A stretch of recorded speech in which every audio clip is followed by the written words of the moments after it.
Good evening, everyone. Time for another silver update. So here is the 4-hour chart of silver provided by netdanny.com. You can click on the link below. Here's our primary trend channel here. You could add a lot more lines, try to find out, what the general trend is. But you can see it's just barely up. You can see from all the way back in November 1550, and we're just up, the middle of channel 17. So it did bounce off that low. We didn't get new lows. We got some kind of more volume coming in, but nothing like the old volume that we had. So you can see the two really big volume areas are these two. Now, I can't attach a lot of importance to the volume because I just don't know how it's being reported, where it's coming from. And I don't think anybody knows. The numbers are so fake that all we can do is guess. But we're looking for dramatic drops in the price of silver to stack more. The best sites do use futures to hedge their physical inventory, and for that reason they drop their prices when the price drops, and that's what the channel's about, looking for opportunities to stack, because we already agree on the fundamentals. Now, I wanted to cover a couple of important videos. The first one here is by John Titus. I found this morning on Zero Hedge. I think it's a just groundbreaking observation by him. He's just starting his channel, and I wish him all the best. I think it's a fantastic first video here. So let's watch this here. This is Who's Blowtorching American Jobs? And again, it's John Titus. Welcome to the very first episode of Best Evidence. My name is John Titus. In a few minutes, I'll talk about this channel and where it's headed. But first, I want to show you a short animated film that I just made. It takes the most recent batch of U.S. job data and puts it into historical perspective, which is something that the media never seems to do. I think after you see this film, you'll have a better understanding of why that is the case. According to mainstream economists, the downturn of 2008 ended quickly with a recovery that started in June of 2009. This recovery buzzword, however, which the media has pushed relentlessly for over 5 years, fails to describe what's happened to U.S. jobs. The labor force participation rate, for example, has not only dropped since 2008, but has done so for 6 straight years, smashing all records. Unlike many other economic indicators, the participation rate is easy to grasp and hard to manipulate. It's a simple percentage of working-age people who are working or looking for work. It's a far more accurate measure of joblessness than the unemployment rate, which ignores the vast majority of people in their working-age years who aren't working. Over the last 60 years, the U.S. labor force has undergone 3 distinct phases. The third and current phase is horrifying. As we shall see, the meltdown of 2008 never ended, because the powers behind the bailouts that characterize this era have been actively destroying jobs all along. After sputtering around in the 1950s, the labor force participation rate stabilized in December of 1962, albeit at an all-time low for that decade. The labor force included 71 million people back then, out of a working-age population that totaled 121 million, so the participation rate was 58.4%. The rate then increased for an astounding 37 years, topping out at 67.3% in February of 2000. This ended the first and by far the longest and best era for American workers, spurred on by a manufacturing boom that drew women into workplaces by the tens of millions. The labor force more than doubled in size, adding 72 million people out of a working-age population that grew by just 90 million. In other words, for every 100 people added to the working-age population, 80 entered the labor force. These 4 decades were, without question, the golden age of the American middle class. In 2000, though, the fruits of so-called free trade showed up in the participation rate. As American factories were shuttered and U.S. jobs outsourced, labor force participation started to drop, at first slowly. The 12.5 million people added to the labor force accounted for little more than half the growth in working-age population. This second phase ended when the full force of the financial crisis hit in October of 2008. This began the third phase, which has sent labor force participation over a cliff. Only 2.3 million people have entered the labor force, out of a working age population that's grown by 15 million. In short, job creation in America is screeching to a halt. This disaster has been caused by bailouts. During the manufacturing boom, the labor force entry rate, which for any given period is that percentage of people added to the working age population who enter the labor force, was about 80%, as we saw. In the era of so-called free trade, that number dropped to 54%. Today, the labor force entry rate is completely unsustainable at 15%. Out of 100 people who come of working age now, in other words, 85 aren't finding work and aren't looking for work. What's behind this catastrophe is immediately apparent from the U.S. monetary base. Before the meltdown, the monetary base was only a hairline bigger than the total amount of cash in circulation. They both grew at roughly the same rate as the general population. They diverged radically, though, when the bailout started in October of 2008, which is exactly when jobs started vanishing by the millions. While cash in circulation has maintained its slow pace, the U.S. monetary base has exploded, quadrupling from $1 trillion to $4 trillion. This is the doing of the Federal Reserve, which in 6 short years has printed 3 times as much money as there is total cash in circulation.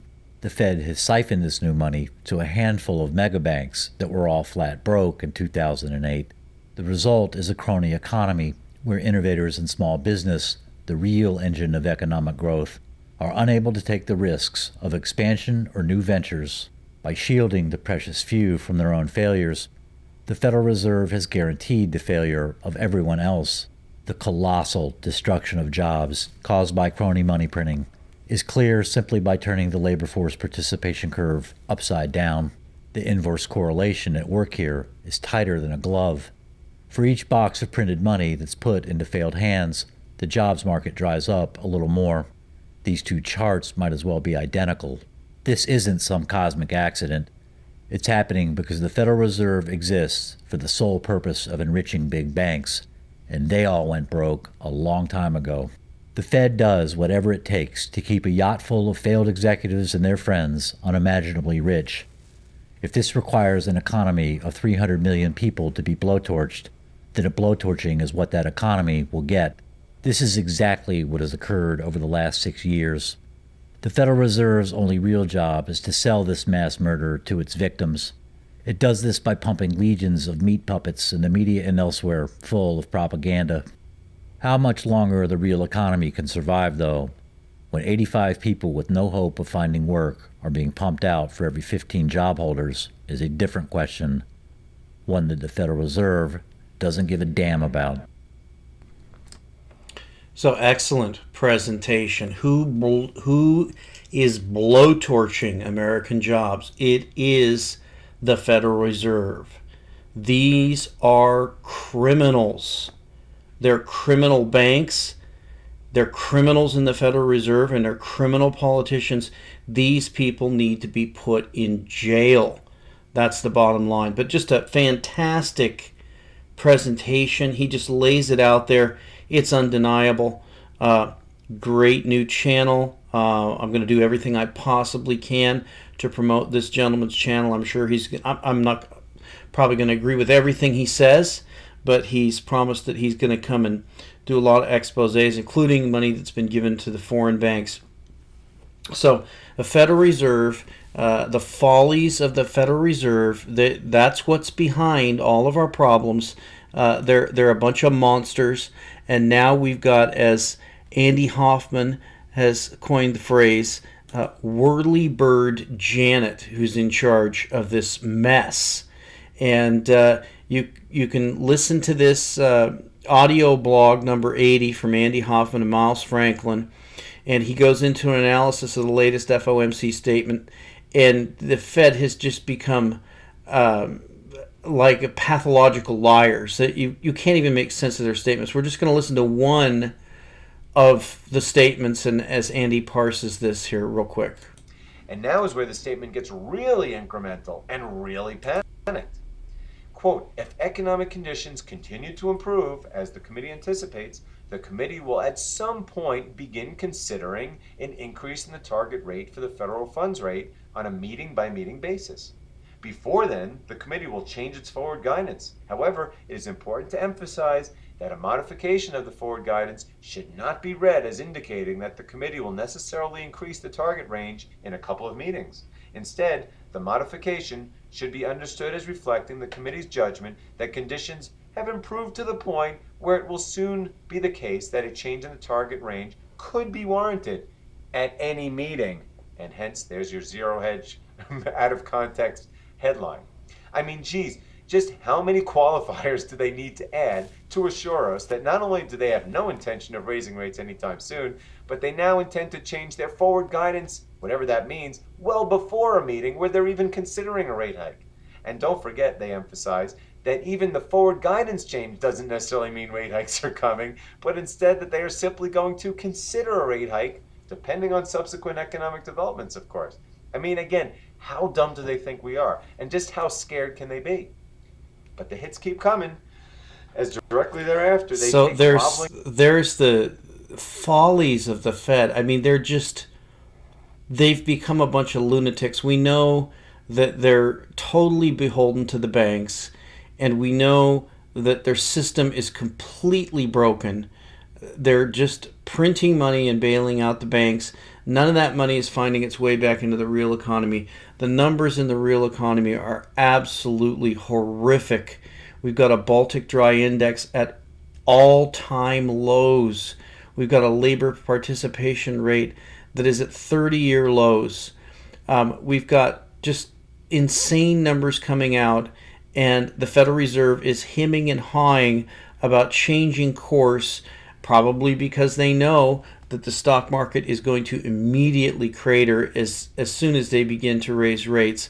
But there's no way out. They're in a box. They're a bunch of criminals that are beholden to criminal banks on Wall Street. You remember back in 2008 when Hank Paulson came out and threatened that there'd be martial law and that there'd be troops in the streets. Here we are a good 7 years later, and nothing is any better. Things are much, much worse.